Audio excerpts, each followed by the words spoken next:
بسم الله الرحمن الرحيم لا أقسم بهذا البلد وأنت حل بهذا البلد ووالد وما ولد لقد خلقنا الإنسان في كبد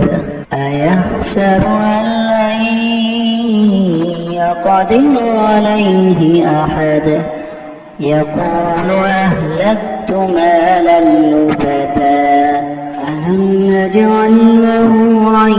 عينين ولسانا وشفتين وهديناه